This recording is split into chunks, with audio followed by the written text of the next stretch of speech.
Welcome back, ladies and gentlemen. I am your host, Alan, that is Simkai, and we are the hosts of the Combat Sports Report podcast. But you already know that, which is why you're back here for episode number 29. Episode Simkai, 29. Wow. how are you feeling about episode 29? I am 29 Hype. is a special number for me. That's the day of my birthday. Hell So, yeah. So even better. But yeah, I mhm. mean crazy milestone. We're almost at 30.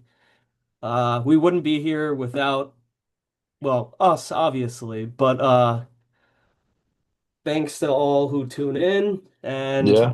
yeah, I mean Thank you big for the few of you that comment. Thank you for the yeah. many of you that watch and like our stuff. Thank you to the UFC and also, I guess, PFL, LFA, all these orgs that bring us awesome fights to talk about. Um, but yeah, Yeah. this is an awesome hobby for us, and I really enjoy it. I Yeah, really have only a fun getting time better. every time we're on here. Getting better, bro. Each time we try to make it better and better. So if you got any comments or ideas for how we can make this better and more watchable, just let us know in the comments, and we'll try to bring that to fruition. Shoot But us a message on Instagram at Combat Sports with a Z Report. Also, mhm, subscribe to our YouTube of the same name. We put a lot of content out there. And yeah, but yeah, Alan, let's get we back to the gotta. big night we had last night. I Yeah, mean, yesterday was crazy, bro. I don't know. That might have been the biggest fight event of all time, and yeah. I'm talking, of course, about Jake Paul versus Julio Cesar Chavez Jr. What other fight was there? Well, it was the pinnacle of boxing. Yeah. Oh, there was UFC also. Yeah. Nah, I'm playing. Let's get into UFC 317. Okay, Uh, should we start from the bottom or the top? I think for the top is the best, so I feel like we should leave that for last.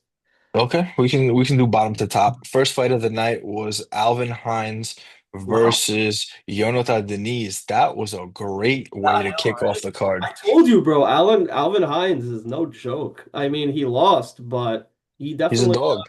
some fans now. Like he was a Yeah. dog.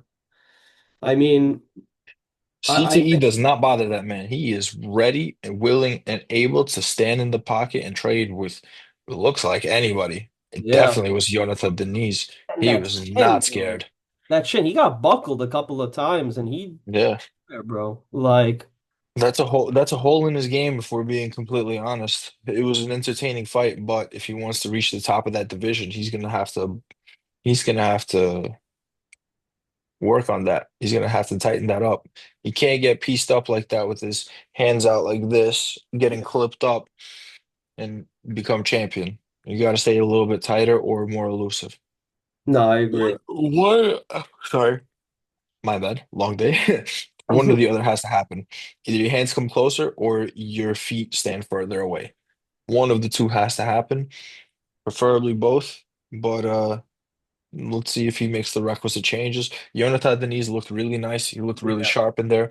I didn't like how DC and Joe Rogan were glazing the shit out of Hines in round three.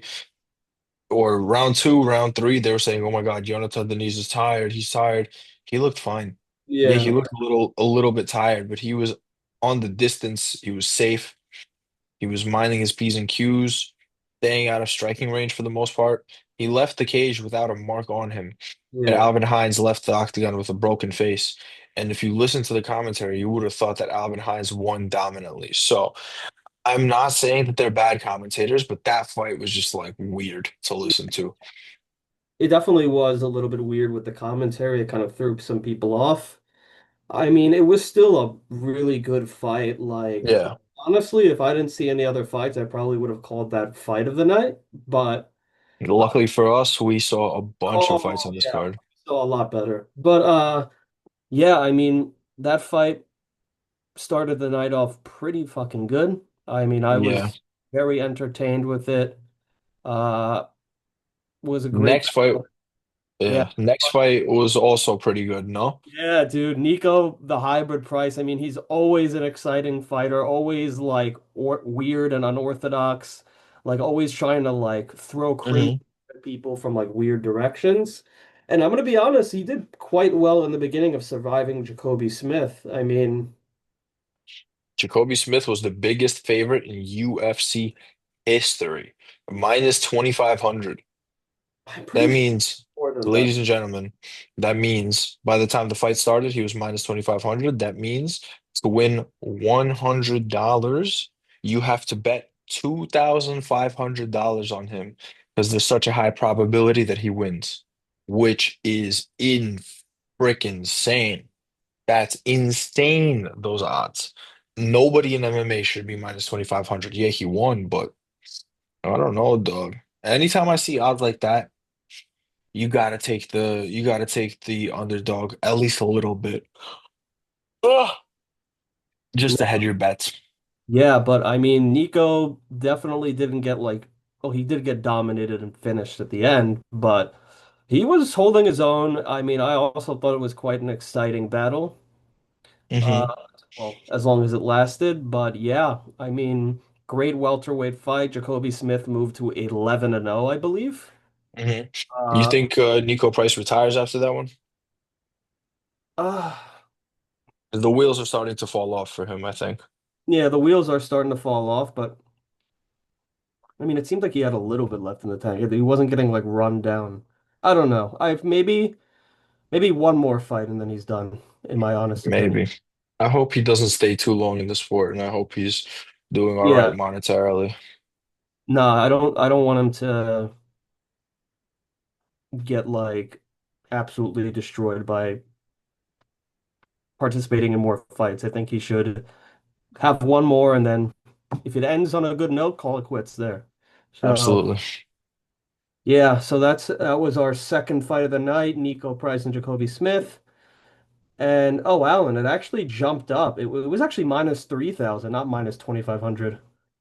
Checking the wrong sites. I'm talking about DraftKings odds. Ah, okay, DraftKings and other sports betting sites were around minus 2,500. What UFC lists on their site, not accurate because it's only accurate if you can play those odds. I did not see a single place where you could play minus 3,000.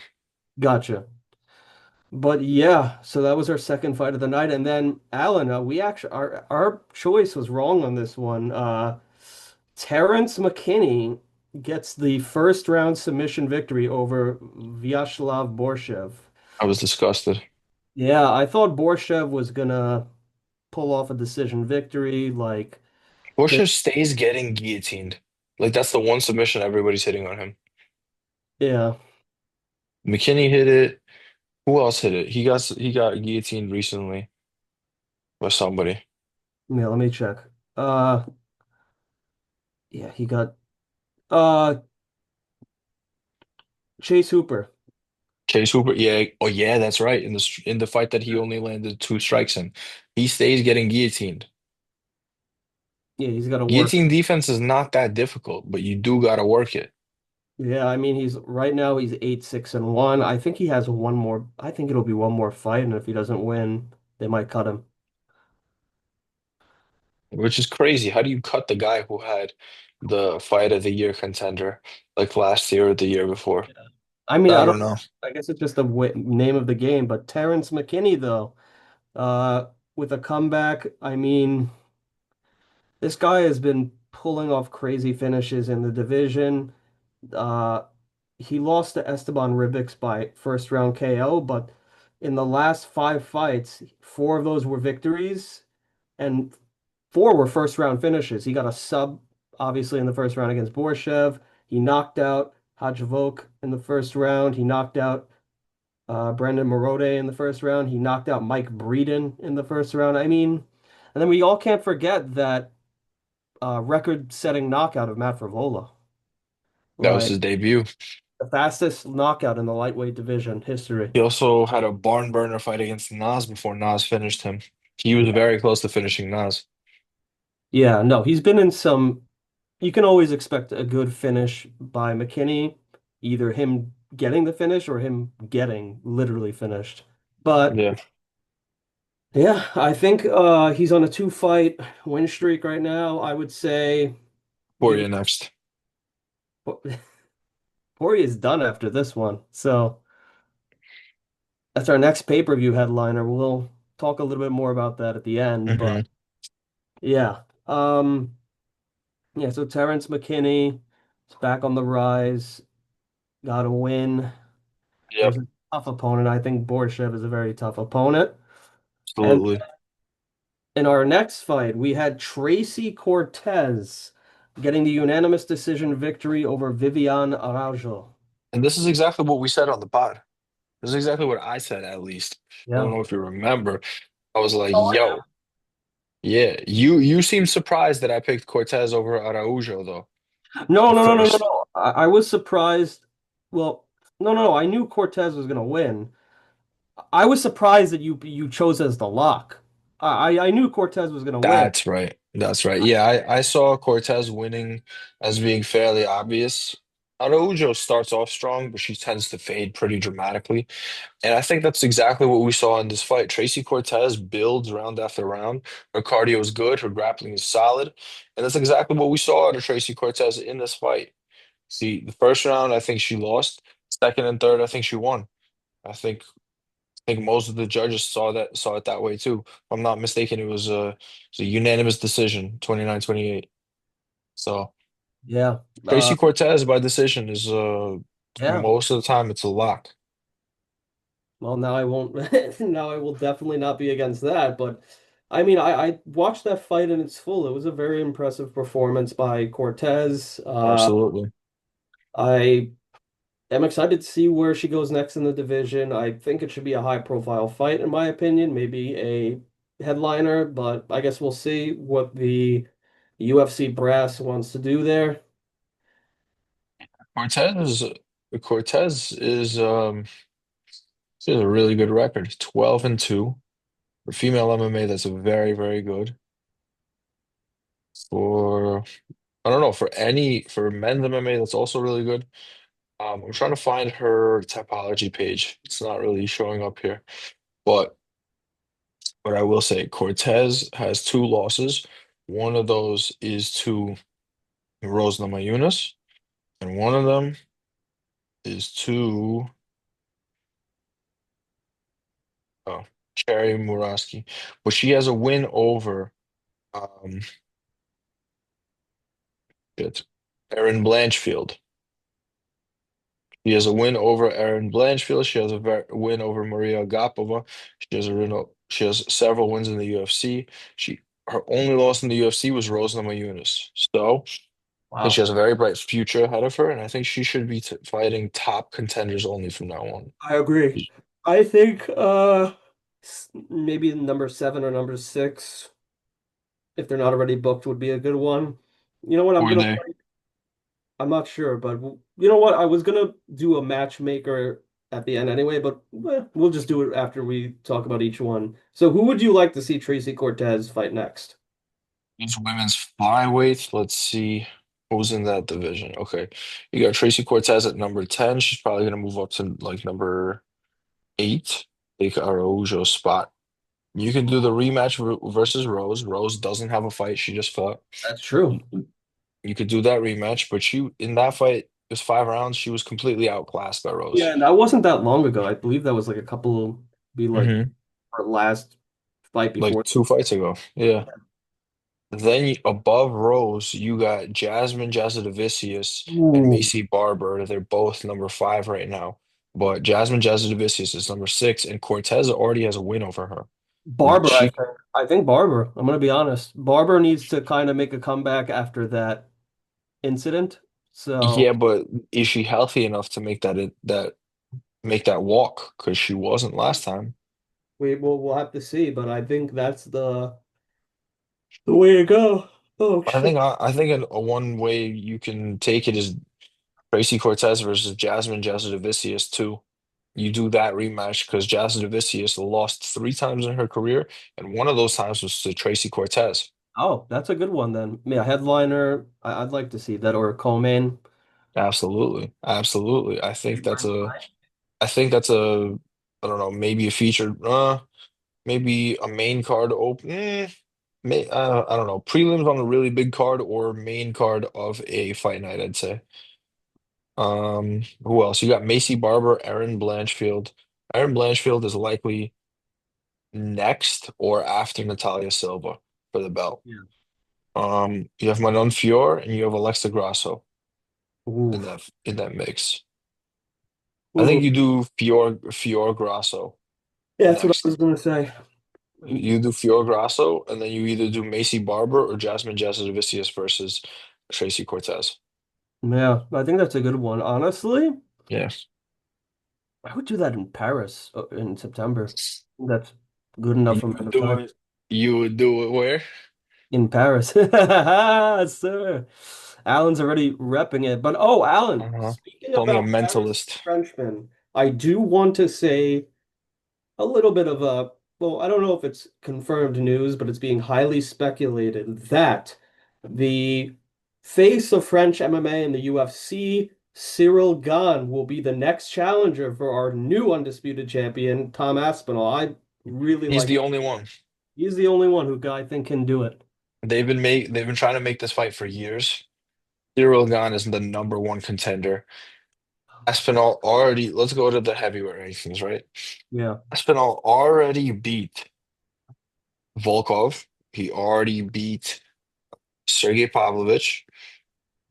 He already beat Curtis Blades. Didn't fight Jailton Almeida. He didn't fight Salsa Boy. He beat Marcin Tybura. Sergey Spivak, I don't know. I think they fought. I'm not sure. Um, Think so too, but I'm not 100%. Listen, Tom Aspinall has almost already cleared out the division. Yeah. Really has. I mean, yeah, I think Gane is the only person that can fight him next. Gane's a former interim heavyweight champion. He's fought Jones, he's fought Ngannou, he's fought lots of There's people. there's two guys in the top five that Aspinall has not fought. Gane and Almeida. Of the two, Cyril Gane is obviously more deserving. Oh yeah. He he lost to Jones, then he beat Volkov, who's the number two contender. So he's obviously number one contender. Then you got Jailton Almeida, who lost to Curtis Blades. Curtis Blades just edged out Rizwan Kuniev, who, as of right now, is ranked number 15 in heavyweight with a loss from Curtis Blades. Imagine that. You make your debut, you lose, and then you end up ranked. Riv Fuck Rivzon, bro. Why is he why does he get number 15 when he just fucking lost? Uh, They're celebrating Pride Month and being super gay with it. that's I true. don't know, bro. I really don't know. Or I they're don't sucking like up the Rizwan. Khabib, like That's what it is. They're sucking up to the whole Dagestani crowd. And Rizwan has good hands, sure, but he also has good syringes to fucking inject his butthole with anabolic. I Supposedly. can't get past it. Anabolic steroids are like you're cheating. You Yeah. know for a fact you don't care. You are cheat. That is the epitome of cheating. Yeah, so no, John Jones never even had that's a anabolic steroids. Like if you anabolic steroids is some Brock Lesnar, a freaking Vitor Belfort shit. If you take that, you should be banned from the sport for life. Anabolic steroids, and then there's guys like Khalil Roundtree who get suspended for like 6 months, 8 months, 9 months for accidentally taking a tainted supplement. Then got guys like Rizvan Kuniev injecting his ass literally with anabolic steroids and you're ranked. I don't want to even talk about this anymore, but I think that should be an immediate ban for life. Immediate. yeah. I don't like that either. I think Rivzon. Honestly, I wouldn't have signed him, but I guess the UFC was, as I said, trying to kiss Khabib's ass a little bit in the Dagestani crowd. Yeah. So I guess, yeah, we'll have to deal with him for a little while longer. But He's not the worst heavyweight, that's for sure, but he's oh, no. definitely not the best. Oh, definitely not. But Alan, getting back to our pay-per-view, Hmm. next crazy win of this card was Jose Miguel Delgado with that first round knockout of formerly undefeated Hyder Emil, who's now 11 and 1. Jose Miguel Delgado, that was an impressive finish. That was terrifying, bro. And Yeah. Hyder Emil before that was undefeated. I did not understand why Emil was the underdog and why Jose Delgado was the favorite. And then I saw the fight, and I was Yep. like, oh, Oh, that's why. oh. The striking is just levels apart, and Hyder Emil rushes in a lot. That's something he's got to work on for sure. He's got to be more patient. He's got good hands. He can rip people to the body. He has a lot of power, but he rushes in and overextends all the time. And he got punished for it by Delgado. So hopefully he learns from it and comes back better. I don't think Hyder Emil is even close to done. And I Yeah. think he's gonna still have a very bright future as a contender soon. Yeah. But getting on that though, who do you think's next for Jose Miguel Delgado in the featherweight division after this win? You want to hear a fun one? Yeah. Mike Aswell. Ooh, that is actually kind of fun. Mike Aswell. It's featherweight. That is a great one. I think Aswell honestly stacks well against him. I think so too. Aswell is a way more intelligent boxer than Hyder Emil. Okay, I haven't seen the same one-touch knockout power from Aswell as I have from Hyder Emil, but he's way more technical. And he's way more well-rounded. And also, how old is Hyder Emil? Trying to see. Hyder Emil is, Apology says he is 27. Mike Aswell is 24. Okay, so they're roughly the same age. I would give that fight, the Delgado fight, to Aswell. Maybe I would give it to somebody like Timmy Kwamba. Timmy Kwamba was a fun fight too. Yeah. Oh yeah, that's a great one, Timmy Kwamba.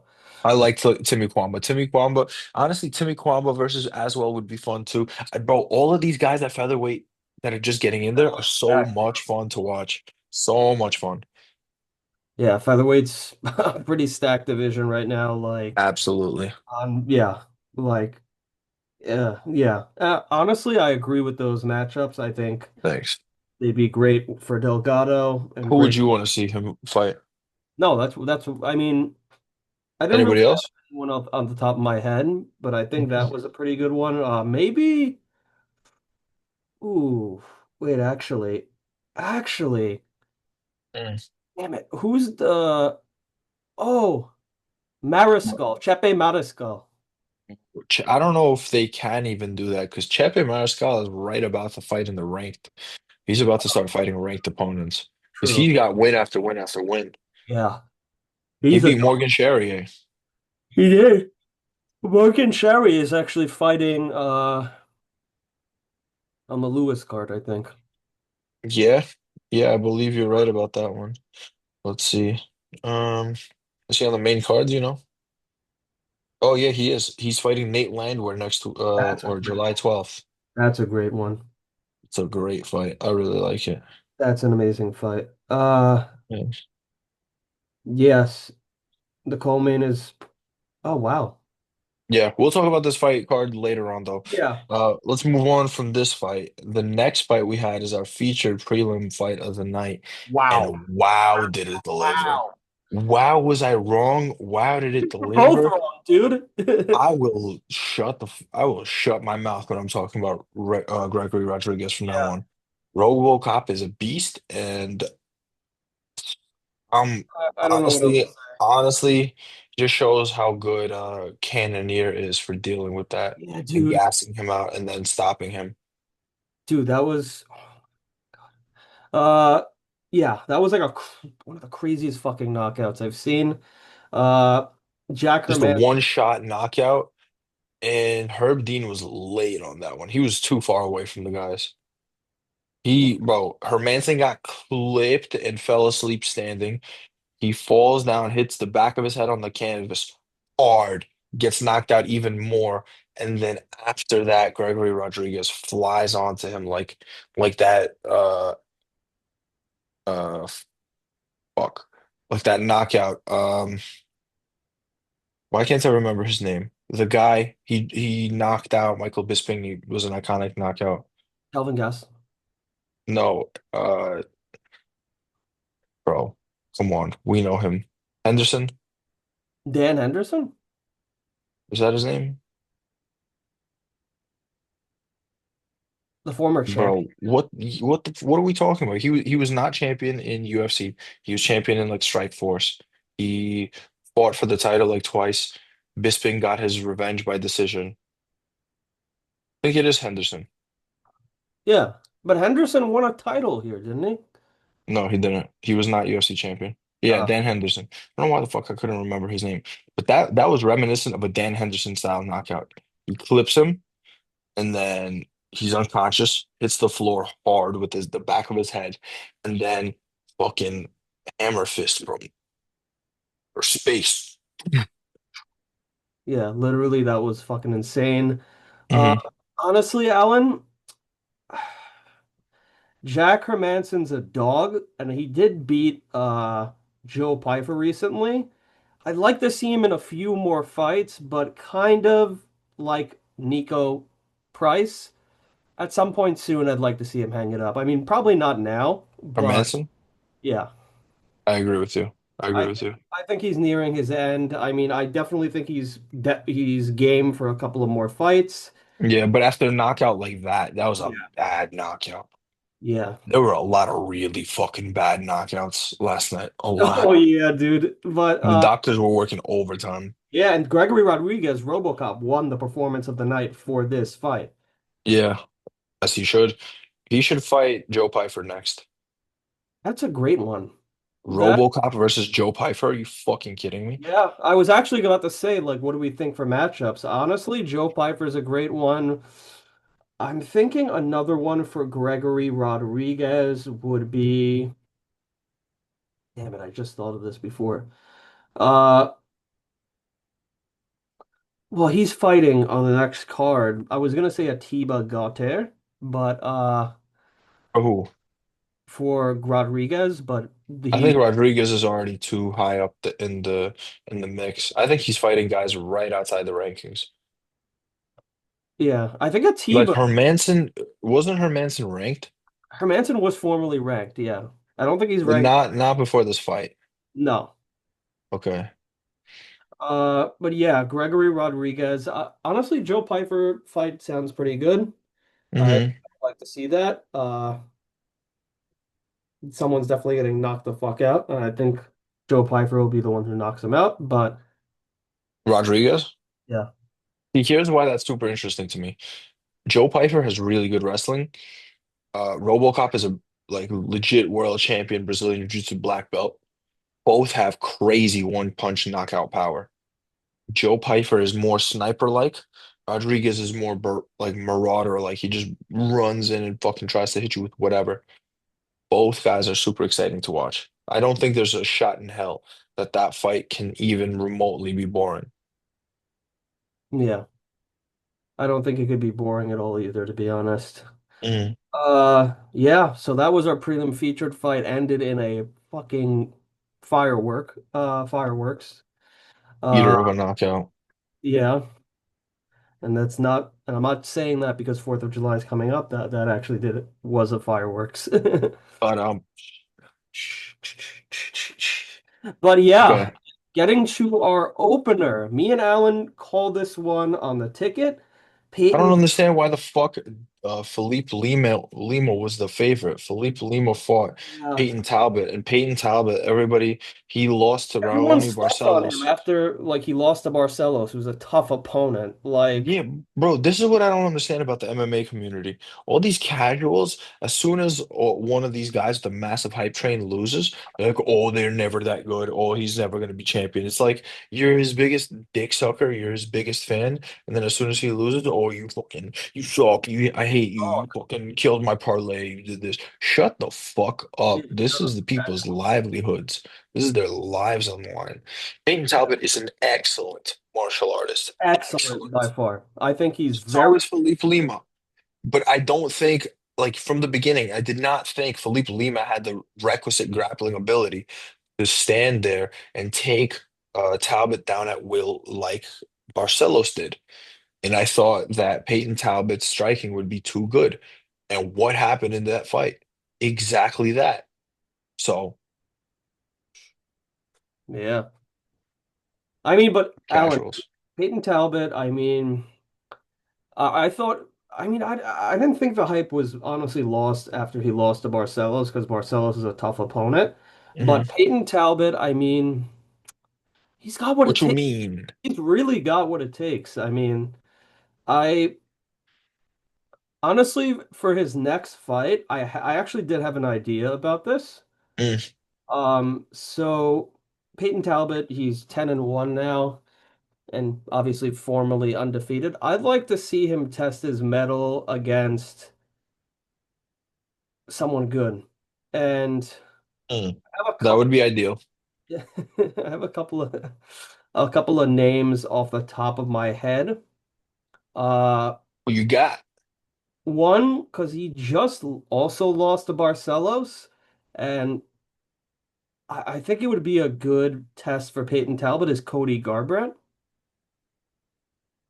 I think he murders Yeah, that's what I was Cody thinking. That's Garbrandt. why, that's why I was a little hesitant about that. But another guy that I was also thinking about, Miles John. I think that versus Ooh. Peyton Talbot would be an interesting style matchup. They're both leaning on striking, both good all around. I think that'd be a very Miles John is the bantamweight. For some reason, I thought he was a flyweight. no, he's a bantamweight. Word. Okay. Yeah, that's an interesting fight. I think Peyton Talbot's striking is much better than Yeah. Miles John's. I think Miles John's real threat to Peyton is the wrestling, if he can utilize it. But again, Peyton's takedown defense is not non-existent. It's just only Barcelos is really good at like chaining together takedowns and completing them. So I don't think anything's wrong with Peyton Talbot. I think he learned from that loss, if anything, and I think he's back with a vengeance. Look for him to knock out his next opponent. Quick. Hmm. I agree. I think Peyton Talbot in his next fight, whoever that will be, is going to be looking to put a statement to propel him back Absolutely. into the spotlight. So it's going to be very interesting to see what goes forward for him here. I'm personally Mhm. excited about it. He's a great, Absolutely. great talent. And Alan, I mean, Next fight. we were wrong about this one. We were wrong about this one. We thought that Money Moicano would get the win, but Neil Dariush kind of came back with Yeah, I'm going to get so much shit from this, from the MMA community for this. I kept saying how much better, like technically Renato Moicano's striking was, but I thought his gas tank was going to hold up a little bit better. He was tired in that third round, and his fight IQ was just like diminished. It was 1-1. He won the first round. He dropped Dariush with the straight punch, like I was talking about. I was like, this is exactly what I called. Fucking more money. And then round two rolls around, and then he gets kind of molested on the ground. And I'm like, oh, yeah. miscalculated. I thought he was going to be able to hold his own a little bit better here. Yeah, he Nope. kind of And then round three, all the fight IQ just went out the window, and he was tired. And so he just, I don't know. The round three was close. Round two was obviously Dariush. Round one was obviously Moicano. Round yeah. three was pretty close. It was the closest round, but it was pretty obvious that it was going to be Beneil. Dariush, yeah. And I Yeah. mean, from Beneil Dariush, he's definitely still a big name in the division right now. He's a journeyman right now. Bro, if we're okay, we're gonna talk about the main event in a little bit, but Beneil, what is he gonna? He's gonna beat Charles? He could No, be Charles. He got knocked no, out. exactly. In the first minute, he's gonna beat Taporia. No, You tell me, is he gonna beat Taporia? definitely Bless not. him. Yeah. I'm So gonna be honest, I don't journeyman. see anyone beating him, but we'll get to that later. Yeah, yeah. We'll talk about that. But All right. Alan, no, no. Before we go on, though, Mhm. who would you want to see Beneil Dariush square off against next? Patty Pimblett. Mm. That's way better than giving Patty the title shot. What the fuck are we talking about with that That's title actually shot? a very good fight. I didn't. Yeah, Very winnable for both guys. that might have to be mine too, honestly. I mean, I'm not gonna lie. Like, It's uh, interesting though. it's I just thought of this. it's a very interesting one. I mean, I think I think Ben it's way better than giving Patty the title shot because Patty Patty does does not not deserve a title Patty shot. does not deserve the title shot. What Armand does. Yeah, we'll get into that later, guys, but Yeah. basically I do like that Beneil Patty, maybe a headliner for a fight night, or at least on a pay-per-view main card, three Yeah, rounds. you put that as a main card opener. Like you put that in the same spot that Beneil Dariush versus Renato Moicano was in last night. Run it in London, honestly. Dude, you put that on the same card as Tom Aspinall versus Oh yeah. Cyril Gane. That's what you do. Yeah, that's pretty Put good. that in the O2 Arena. Fuck France. You put that in the Champions City. Put that in the O2 Fuck that. Put Arena. it in Wembley. Fuck that. But Oh, if they can sell out Wembley, that's going to be massive. Espinal and Gane, I think could sell at Wembley. In Europe, Espinal and Gane. The amount of Frenchmen that will come over and the amount of English that will come for Tom Aspinall, I think they can sell it out. Yeah. And the amount of UFC fans that'll probably travel to see the world heavyweight title Oh fight. my God, dude. Okay, then this is what you do. You either do Patty versus Beneil, or I think you're gonna like this. You do Patty versus Benoit Saint-Denis. Put Uh, that. I mean, I kind of like Beneil better, but I I do agree like with you, but if you're doing France versus the UK, options are there. that's true. I mean, whatever it is, Beneil definitely made a comeback. It's going to be very exciting to see where he goes from here. Absolutely, but I do like that Patty versus Beneil fight. I think that should be No, next for I both guys. agree. I think I don't see a world in which fucking Anita Batty fights Ilya Taporia next for the belt. I don't. Why did Joe I'm Rogan gonna set that complain up? about. Let's save that complaining for when it comes for when that. Okay.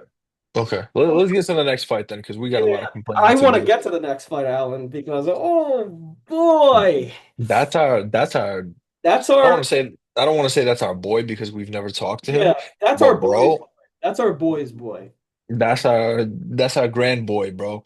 That's our grand boy. Yeah, That's our yeah, bro. dude, We've been on the Josh Van hype train yeah. since he made his debut. We've been talking about him for a long time. And now And everyone's then seeing what we're seeing, bro. Everyone is seeing what we're seeing. Joshua Van is the real fucking deal. Like y'all number one thought y'all thought he contender. y'all thought he was really just another random fighter walking around. No, he's top tier, and in the last 3 weeks. This was his last fight was 3 weeks ago, He and was he's there. I saw him murder Bruno Silva. He yes, said it was like a hard sparring session. And then he comes out, he gets a late notice fight against Brendan Royval for the number one. number one contender at flyweight. And he wins, and he dropped Royval in rounds one and three. You can't say shit. You can't. He is undeniably the Yeah, next contender for the flyweight championship. and the UFC agrees. They Dana said before this fight, whoever wins this fight is next for the belt, next for Pantoja. Van, Joshua Van. If you guys don't know, Joshua Van is the teammate of our boy Mike Aswell, who we had on for one of our first interviews. Yeah, The check out that video on YouTube. We have it posted on our page. We got some clips on our Instagram. We're yeah, shameless, so we'll do plugs whenever the fuck we want. yes, sir. And Love also you. Thank you. both Van and Aswell train under. I don't know if he's still on the roster, but Daniel Pitt Pineda. I've been a fan of his. He's I, no longer fighting, I believe, but that man is a monster. that man is a He's monster. he's got something like 28 wins, 28 finishes, or 27 Yeah, finishes, something Daniel. crazy. I've watched him fight. I mean, he's fucking awesome. I yeah, Pit Pineda, and he's their coach. So He's 28 and that, 17. that tells me And all I let's need to see. know. Okay, I'm in his topology. You ready for this? Yeah, let's go. Go through it. 28 wins, 17 losses, three no contest, nine wins by knockout, 19 wins by submission. Nine plus 19 is what? 28. 28 and 17. He No decisions. he goes for the finish. That's Daniel Pit Pineda. Uh And he's the coach of Mike Aswell and Josh Van, and they're yeah, learning this style from him. Pineda, look at Pineda. He's fought in UFC, Bellator, PFL. PFL, and Elite XC. Yeah. Okay. He's been everywhere. And Alan, there's something else I wanted to say about that, shooting back to our boy Mike Aswell. If you guys didn't watch the interview, which Alan just said, check our links, check our YouTube channel, and you'll see it. But Aswell fights at featherweight, and he said when I asked, because I mentioned Pit Pineda as his coach, he said, "Oh, I'd like to avenge some of my coach's losses." So Aswell wants to smoke with people who've beat Pit Pineda in the octagon. And honestly, I'd fucking see that. I would too. I would too. I would I love mean, that. but back to Van though, Alan. I mean, like, wow. Yeah. Josh I Van is next. Josh There's Van, nobody else. he got Fight of the Night honors for that war with Royval. I don't know if you know this, Alan, but I've apparently found this out on the UFC page. But him and Royval broke a record. Both of them had each over 200 significant strikes, and apparently, from what I read, in a three-round battle, that was the first of its kind. Wild. Joshua Van also has 6 fights out of 9 fights in the UFC with over 100 significant strikes landed. And This guess what kid is else? a fucking beast. And guess what else that proves What? it next for the title?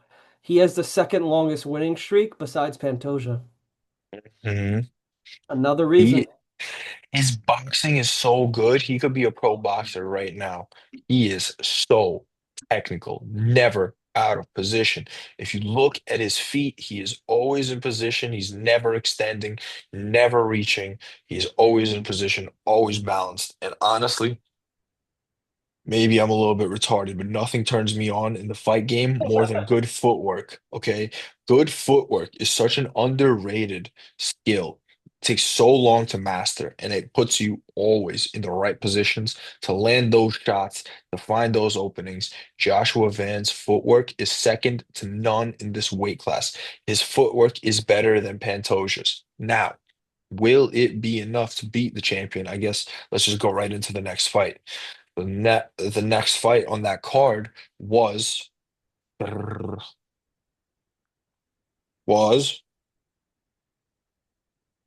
hello. Yeah. Next fight on the card was Oh yeah. The next fight, drum roll, the flyweight title fight between the champion Alexandre Pantoja, the dominant champion who's now had what, four title defenses? I think that was number 4. He walked out into the octagon and went, Yeah. which means 4. Defensive. Fuck, this Yeah. shit's not working. Anyway, Yeah, so he fought contender Kai Kara France, who's a knockout beast. Uh Mhm. yeah, Yeah, Kai Kara France, he he's he's not the most consistent in how he turns up. I think he's very emotional when he fights, and honestly, I don't think that that works for him. yeah, Every no. time I see him emotional, he loses. And I think he needs, like, I don't know what's going on inside of his head. He, I thought he would have a little bit more success. Pantoja looked like he was getting tired already. Um, but he just implemented his game plan far too well. Um, Now, what I will say about this fight, Pantoja looked incredible. He sprints at his opponents, throws 3 or 4 crazy punches, dives on the hips, takes the legs off the mat, takes you down, takes the back, strangle. It's exactly what he did to Kai Kara France. He kept adjusting, kept taking him down, kept landing ground and pound strikes, kept throwing shit. Kai Kara France had no answers for him yesterday. He just didn't. And that's not to say Kai Kara France is a bad fighter. It's just he on that night he had no answers for him. Um, Pantoja implemented his game plan. Now, going back to the previous fight, Royval versus Van, Pantoja versus Yeah. Kai Franz. Now you're left with Pantoja won and still, and Joshua Van won the number 1 contender fight. what you do next is you do the Manel Kape Brendan Royval fight that was originally slated. You do that fight anyway. Then you do Kai Kara France versus Moreno again, I think. I don't know who else does maybe Moreno versus Urseg and then KKF versus somebody else. Maybe versus who did Azat fight? Well, Moreno beat Urseg already. Right, he did. I don't know who Moreno fights. How does Moreno figure into all this? Anyway, we're not going into the whole flyweight discussion, but Well, we are going into who should be next for Pantoja, and we already said that. Van, Squared Van, off, there's nobody else. I don't squared give a off. fuck. Okay, the UFC made the decision to square off Joshua Van and Pantoja. So that Yep. tells me all I need to fucking know. Fuck what anyone else says. Joshua Van I is don't agree. I don't agree because that was literally just the commentators. And we'll talk about this more in the next fight, but just because you bring somebody in the cage doesn't mean they're next for the title. true. But in this case, that is exactly what that means. Um, Van is obviously next. Dana said this beforehand. Whoever won that fight is fighting Pantoja next. We're fighting for the belt next. And Pantoja kept the belt and still. Van won that fight.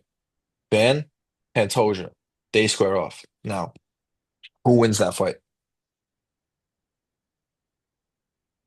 I'm gonna be honest, I think Van. I mean, I might be wrong, but I'm going with Van, bro. I'm going with Joshua Van. I mean, listen, Pantoja all around is a crazy fighter. He's got the power, he's got the submission.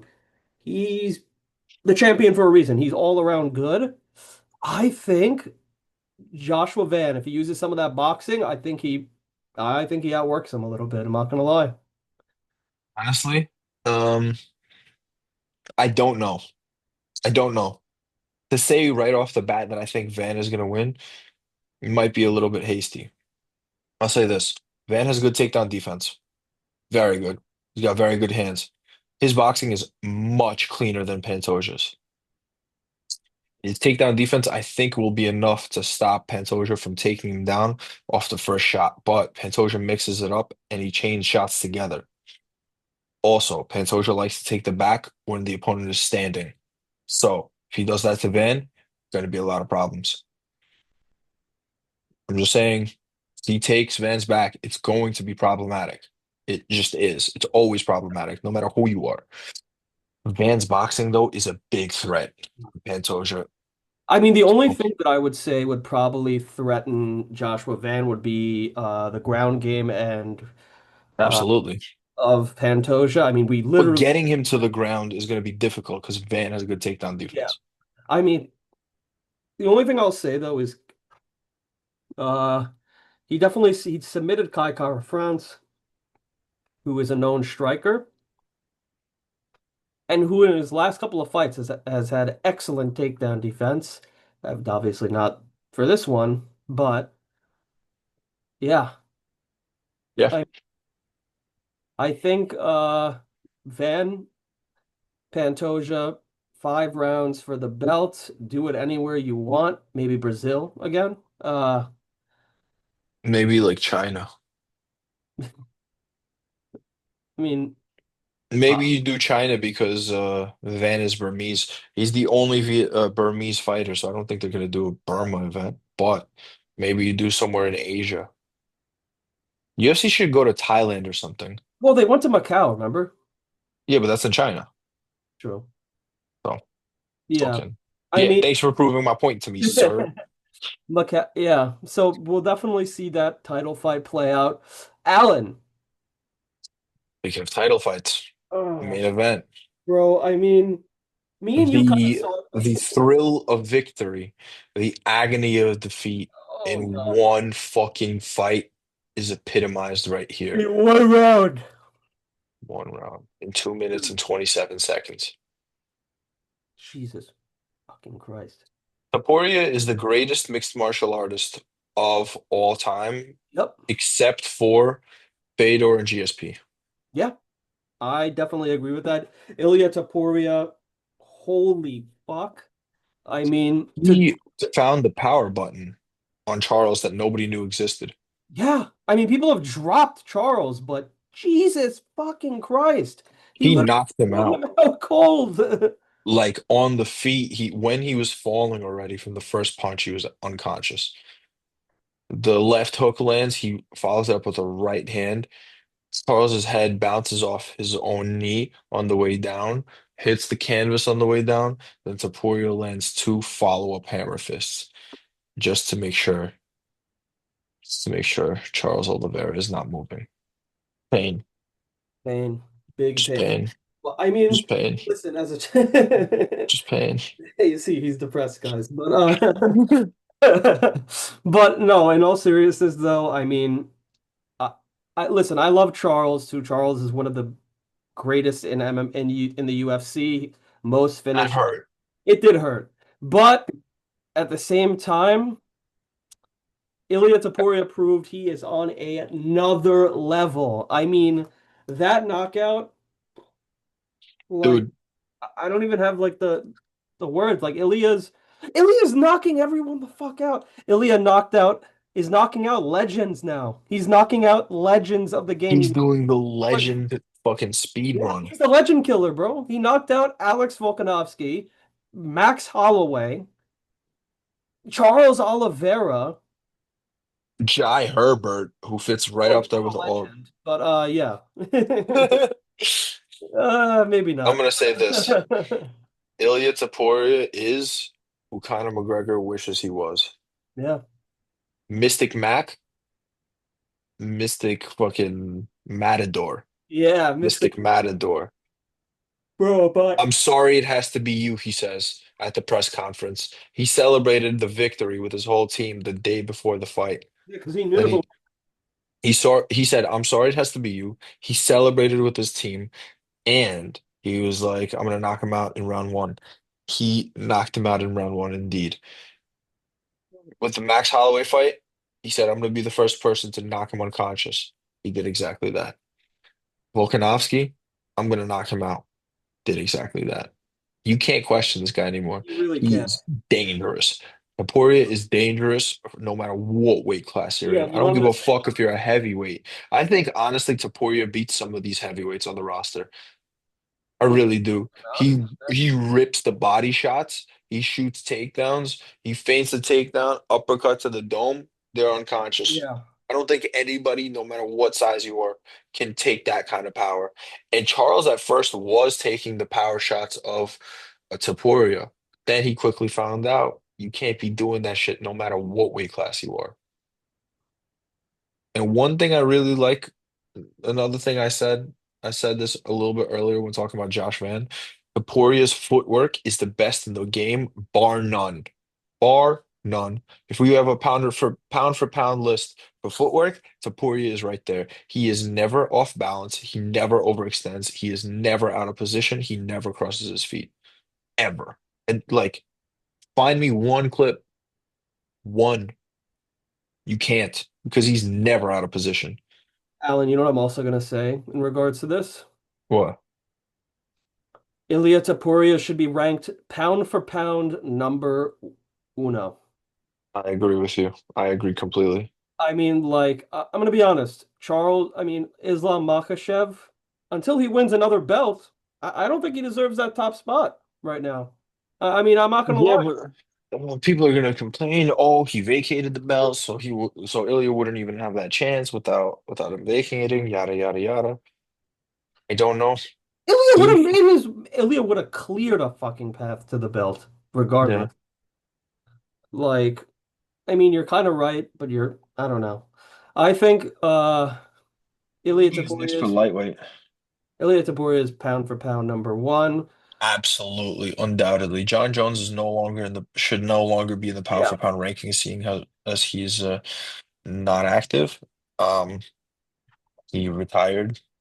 Thank yeah. God. And so he's out of there. You got Marab, Makhachev, and Taporia. Those are the top three pound for pound. And then number four, you put Pantoja. That's what you do. You know what I have to say though, Alan? Mm. Okay, before we get into who we think Ilya should fight next, let's fucking Let's bitch a little bit about what the Bitch a fuck little bit happened. about this fucking Pimblett stunt. Because what Okay. the hell? Like, Okay, I'm gonna tell you exactly what happened. Ilya Taporia gets on the mic after knocking old Charlie Boy out, and I love Charlie Boy, and it breaks my we heart all to love even say Charlie that. Boy. He'll be back. He'll be back. We'll be The back in. champion has a name. Anyway, he sleeps Charles, and then he gets on the mic. Joe Rogan is interviewing him, and this is a Joe Rogan fuck up. Like I don't know how else to put this. Ilya Taporia mentions two guys on the mic, and Joe Rogan construed it as one guy. So Ilya gets on the mic. He starts talking about who do you want to fight next? Oh, there's one guy he can't make weight. He's a fat shit, basically. And this other guy, he pulls out whenever he's called with the back injury. And Joe Rogan cuts him off, and he's like, "Oh, so you're talking about Paddy Pimblett." Paddy Pimblett, to my knowledge, does not have any back issues. The back issue pullout was when Tsarukyan pulled out of the fight against Makhachev and was replaced by Manny Moicano. That's what the reference to the back injury was. Joe Rogan construed it as being about one fight, one fighter, Paddy Pimblett, which was incorrect. It was an incorrect assumption. Yeah, very incorrect. Why the fuck he asked Paddy to go in the octagon? I don't know, but it was like an autism moment, I think. Yeah, It was just fucking, what are you doing? yeah. What do you What like like? if we What do want to you, legitimize the sport so it doesn't become boxing, you don't do celebrity matchups to Poirier versus Paddy. Paddy has to earn his way to the title just like yes, everybody else. fully agree with you. I mean, what is he like number seven or number eight? Like the guy doesn't deserve a fucking title shot. Bro, I want to hear okay, this. he beat Michael Chandler. Okay, Chandler's pretty good, but Chandler is like 2-6 or 2-5 in the UFC. What the fuck are we talking about? Getting a title shot off of beating Michael Chandler? You're telling me that if Conor came back and fought Michael Chandler and beat him, he would He's be next in line for Islam? What are we talking about? Is uh, this a serious sport or not? And I think the exactly. UFC brass has to decide this. And I think that's why Dana was so upset afterwards. He was like, I don't understand. Paddy the Baddy on my phone is number 8. He's ranked just above Dariush, Fiziev, Wakano. Okay. He's number 8. You're gonna give number 8 a chance at the belt over number 1? What the fuck are we doing? Yeah, Why is that necessary? I really don't. You give him that shot after his next fight when he fights Justin Gaethje, let's say. That's what you do. You give number 8, number 3, have him jump up to the top 5, and then you can start talking about a title shot. Number 8, when you have a division full of contenders, is insane, like clinically insane. I'm not happy with that at all. Yeah, I mean, definitely not the move. It's a good thing Dana also called it out afterwards. Mhm. Uh, I mean, in my opinion, the next one for Ilia Topuria is Arman Sarukian. Arman, Absolutely. number one, was the backup for this fighter, and as we all know, the backup usually gets the next shot. Like, Absolutely. And the fact that they brought Patty into the octagon doesn't mean shit, very yeah, respectfully, like I was saying earlier, unless the UFC greenlights it. So the situation with Josh Van and Pantoja, that is definitely going to happen next because Van won the number one contender fight. Pantoja's and still, and he basically cleared out the division. With lightweight, that's not the case. You had a vacant title, and two guys fought for it. One guy won, and to call number 8 in, listen, even if you call him in, maybe it creates some buzz, maybe it creates some hype. But I also remember a time when DC had Brock Lesnar come into the cage. I remember. They're Yeah, and they got into a shoving match just like these two did. And what happened? That fight never materialized because the UFC didn't want it. Okay? Just because they enter the octagon does not mean that fight is happening. It doesn't. No, I don't think it's gonna happen either. I think Arman Sarukian is next. I don't I really agree. think anyone else that could challenge Ilya besides Arman. I right? think maybe Gaethje. That would be good. But Alan, think about it like this. I don't think Gaethje's chin survives that. I could be wrong, but I agree with you, but I don't think anybody's chin on earth can survive a couple clean I'd like to shots. see Armin, to be honest. Armin's the I top. get you, but in terms of like standing in the pocket and trading, who's more likely to do that? Gaethje, I mean, we for sure. said the same about Holloway, and look what happened to him. Absolutely. I'm not saying he's gonna win. I'm saying he's gonna make it entertaining. He's gonna stand in there and trade with Taporia. So what else is he gonna do? He's gonna grapple against Taporia. He's gonna get submitted. Yeah. No, well, you're right. I mean, But the best, most deserving guy is obviously Tsarukyan. obviously Armin. I mean, I think also it's going to be Armin's no walk in the fucking park. So, Absolutely not. He was hard even for Islam to beat. And Arman fought him the first time on short notice. So yeah, no walk in the park at all. I think Ilya's going to have a tough time with him if they fight. I mean, Mhm. I still think Ilya wins, but Let's see. yeah, we'll have to see with that. Alan, Mm. so out of all these fighters tonight, who is your fighter of last night? I'm going to tell you mine right now, Joshua Van. Joshua Van. Joshua Van. He I really hear. stepped into the spotlight last night, not gonna lie. Hear it. I hear it, bro. I see the vision. I see what you're talking about. I'm going a different route. I'm going to Poirier. Okay. Greatest of all time. Like, what do you shut the lights out like that, moving up a weight class to fight Charlie Olives? Yeah, that shit was crazy, bro. Hmm. I'm still having a hard time wrapping my head around that. That was one of the craziest finishes literally one of them that I've seen in the UFC. I mean, Absolutely. when I saw that, I was like, wait, what the fuck? Like, holy shit. But Yeah. yeah, I mean, besides that amazing UFC card this weekend, we didn't really have Mhm. a lot else. There was some Cage Warriors, not a lot Yeah. of big names. I got one that happened. My But boy yeah, Alan Sandro. does.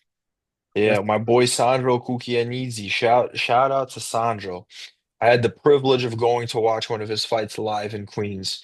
He is a dominant force to be reckoned with. He started off the night 13-1. He moved to 14-1 as an amateur. He's getting that amateur experience the right way. His coach obviously knows what he's doing. Coach Renee Dreyfus obviously knows what he's doing, obviously very intelligent, obviously very capable of building Sandro into this fighter. And Sandro and team are game. They like to fight, they like to compete, they like to stay active, and they love training. And they're doing everything right. Sandro is a force to be reckoned with. He defended his New York State lightweight championship. He's a lightweight. Um, yeah, he's a lightweight, Wow. 155 pounds. Georgian heritage, you know what I'm saying? Like these Oh yeah. Georgians are taking over. Um, so shout out to Sandro, bro. Sandro is a monster. He's got a crazy story. Hopefully Hopefully we'll have him get him on. on on the pod to tell us about the story himself. So I don't have to like regurgitate anything, but Sandro's the man. He moved to 14-1. He's in talks with some organizations for when he goes pro. I like the fact that he's taking his time and building up this resume on the amateur scene. It's the right thing to do. It's how you get good. It's how you gain experience. It's how you see all domains of the fight game. So props to him. He's doing everything right, and I'm very excited to see where his career goes. Yeah, no, I'm definitely excited to see where Sandro goes also. He's a fucking G. Mhm. Hopefully we'll have him on here at some point to converse with us and get the story straight from the source. Uh, Absolutely. so yeah, I mean, guys, so that was our 317 UFC pay-per-view yesterday. Uh, Yep. we're taking a little break from UFC. There won't be UFC next weekend, Mhm. but the weekend after we will be returning, and I believe it's in front of a crowd, I think. I don't know if Teixeira versus Lewis. I think it's somewhere in St. Louis, yeah, maybe. so we got Derek, the Black Beast Lewis, heavyweight legend, all-time leader in UFC Nashville, sorry. all-time leader in heavyweight knockouts and knockouts in general. Hmm. Uh, and he is fighting Taliesin Teixeira. We saw him on the Contender Series. We saw him in the featured Hmm. bout of I believe it was uh Dricus and Adesanya, wasn't it? I'd say somewhere there, but yeah, Or maybe high high it was profile it was fight. a high profile fight, and yeah, He's ranked already. He's number 13 or 12 in the heavyweight division. He's a knockout artist. Going to be two big knockout artists going to war, and we'll talk about that one a little bit closer to the event. yeah. Okay. Anything else to add for the Oh, people? sir. Okay. You have a start date on when you're starting jujitsu? The people want to know. They've been blowing up my phone. The people will have to wait on that. We'll see.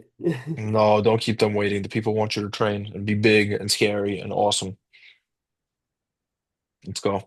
All right, ladies and gentlemen, without further ado, that has been breakdown of what happened this past Saturday night, and we will see you here later this week, hopefully. Thank you so Yeah, much. for our Follow 30th us. episode. Yeah, yeah. Follow us on Instagram, subscribe to our YouTube, yada yada. You know what to do. You already know the whole spiel, you know what I'm saying? Shit. Thank you guys for tuning in. We love you.